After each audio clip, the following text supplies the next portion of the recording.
Nagpasalamat kami sa kinabuhing gihatag kanamo, sa kalipay ug sa among gibati, sa among pag-ampo, Ginoo dungga kami.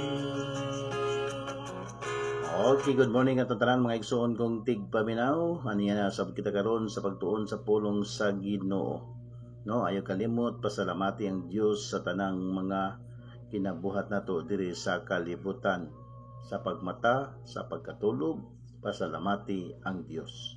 So karon igsoon adto na tay mga topic nga atong itudlo kanimo og sa akong kaugalingon usab nga kamulupong tuon sa pulong sa Dios. Kay wala may gitawag diri nga pinaka-expert, pinaka-master sa pulong sa Ginoo. Kay ang gisugo kanato ni Kristo, go to the world, make disciples, preach the kingdom of God, tell there is kingdom nga giandam ang Dios kanato. Kay nagingon ang Ginoo sa John 14:2, moadto ako sa balay sa akong amahan aron pag-andam og luna alang kaninyo. Kay mobalik ako sa dili madugay, kuwaon ko kamo. O na ato itudlo ngadto sa mga tao nga adunay gingharian nga giandam ang Dios para kanato. O na nga Mateo 6:33, gingon gyud dia, unaha ang gingharian pagpangita uban sa pagtinarong sa kalibutan, ug di ka magmahay kay ang grasyag panalangin idungag nganha kanimo ug kanako. Sa dihang unahon nato ang Dios. Wala nining kabuntagon, unahon yun nato ang pagpaminaw sa pulong sa Ginoo, ayha kita mo trabaho o magnegosyo. So, tagaay yung time nga makadebosyon ka diya sa Ginoo, o ang atong intimacy diya sa Ginoo dili maputol, kundi perseverance, lahutay, hangtod sa pagbalik sa atong Ginoo. So, ayaw kalimti ang panimbahon kada Domingo, kay diha malipay ang Dios sa atong pagkinabuhi. Always remember nga nagingon ang Dios diha sa Exodus 23:25, simbaha ako ninyo, dayga ko ninyo, kay akong i-provide ang inyong panginahanglan, labi na sa pagkaon, sa tubig, ug wag tangon ko tanan ang inyong mga sakit, ang inyong mga balatian. That is the secret nga simbahon na to ang Ginoo sa espiritu o kamatuoran. Okay, so nato ning tudlo karon ning kabuntagon unsaon nga kita makatuman diha sa Ginoo. Una aduna gyud mga pag-ampo nga atong pagabuhaton. Gingon diri paghatag og pagsimba sa Dios. So kinahanglan nga ang atong lawas, because this is the temple of the Holy Spirit, ayo pasub ang espiritu nga naa kanimo. Dapat kini nga lawas worshiper, magdadayig. Kay ngano man gihimo ang tawo para adunay magdayig sa Ginoo. Pero kung ipabagtik nimo imong kasing-kasing nga di ka mosimba sa Ginoo, di gyud magproblema ang Ginoo sa imuha kung di ka mosimba niya. Kay ngano man naay daghang magdadayig. Nagingon ang Dios, kung di ka mosimba, na ay mga tanom, na ay mga kahoy, na ay mga bato, na ay mga langgam, na ay mga tubig, musimba sa Ginoo og ang mga anghel. Pero nga ikaw nga number 1 nga gihimo sa Ginoo sama sa iyang dagway, nga di ka musimba, di ka mudayeg sa Ginoo, that is your choice. Basta kabalo ka, kung muribildi ka sa Ginoo, kabalo ka asa ka padulong. Mao na adunay mga consequences nga imong dangatan sa dihang wala kay time sa Ginoo. What about God? No time for you. Kundi nimo tagdo ng Ginoo, wala na kakabalo nga naana ka sa mga problema, kahadlo, kabalaka, tingala na lang ka, nasarado ang imong trabaho o ang imong negosyo.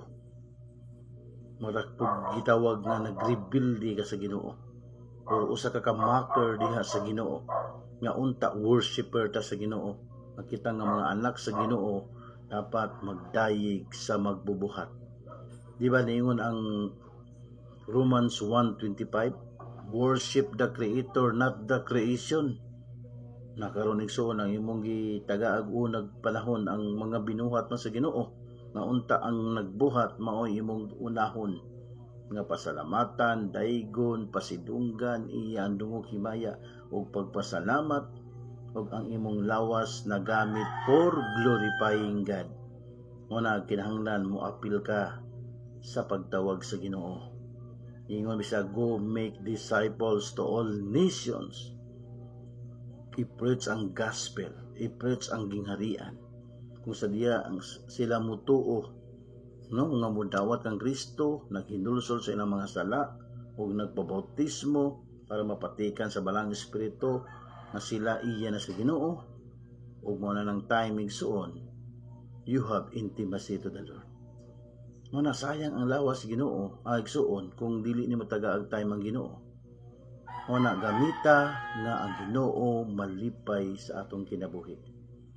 Gusto ka nga malipay ang Ginoo sa atong kinabuhi? O basahan ang Proverbs 3:3. Gingon diya, ikwintas ang pagkabuutan ug ang pagkamatinumanon sa pulong sa Dios, kay malipay kanhimo ang Ginoo ug ang tao.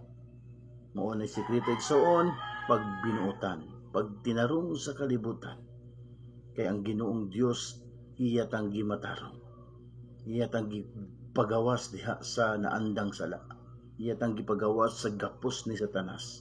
We are set free indeed, pusa padayon nata sa pagtinarong, kay mubalik si Kristo aron pagkuha sa mga matarong, apan ang mga daotan iyang silutan ug itambog ngadto sa linaw nga kalayo nga walay pagkapalong. Apan katong mga matarong naglahutay eternal life. Uban nato ang Ginoong Dios hangtod sa kahangturan.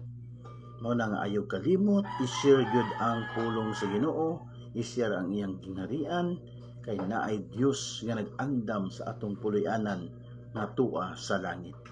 Kung basahon nimo ang John 14:2, ayaw gyud nagkalimtig soon, nag-ingon gyud si Kristo.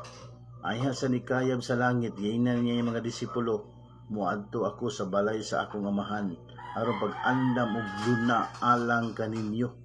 Kay kundi pa ni tinuod, di ko kamusultihan. Apan kay kini tinuod man, gisultian ko na kamo.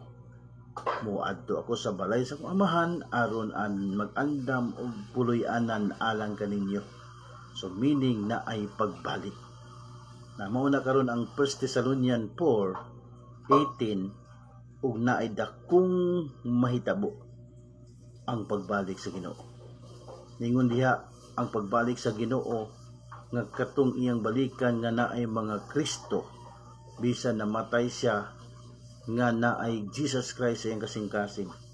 Kay nganuman ang Ginoo galantaw diri sa kasing-kasing, wala sa gawas, wala sa mga butang, wala sa mga balay ni mga tsada, sakyanan, kwarta, unsa pa diha, kundi sa kasing-kasing. Naabay Kristo nga naglingkod diha sa imong kasing-kasing. Nidanag ba si Kristo nga na sa imong kinabuhi? Kay nagingon ba si Kristo sa Mateo 5:16 nga ipadanag si Kristo sa atong kinabuhi, pinaagi sa mga maayong buhat, kay magdayeg sila sa Dios Ama nga atua sa langit. Sa English pa na igsoon, let your light so shine before men, that they may see your good works and glorify your Father which is in heaven. Mapanigingon din sa Ephesians 2:10, we are His workmanship, created in Christ Jesus to do good works, para maandam ta sa pagbalik sa atong Ginoo. Kung naigsoon, padayuna ang pagtinarong, kay paingon ka na sa pagkabalaan ug sa kinabuhing walay katapusan. Soon, be ready always. Kay bisag namatay ka nga nangalagad sa Ginoo nga naa kay Kristo, una kang banhawon sa Ginoo ug ilisen kag incorruptible body nga wa nay pagkadunot ug di na madaot, ug magpuyo ta sa Ginoo uban kaniya didto sa iyang gingharian. Usa igsuon, pasalamati ang Dios sa atong kinabuhi nga kanunay kitang nagahandom ug nagapasalamat sa iyang kaayo. Muna igsuon, always give thanks to the Lord, ha? Let everything that has breath praise the Lord. Let everything that has breath give thanks to the Lord. It is the will of God. So God bless and more blessing to come.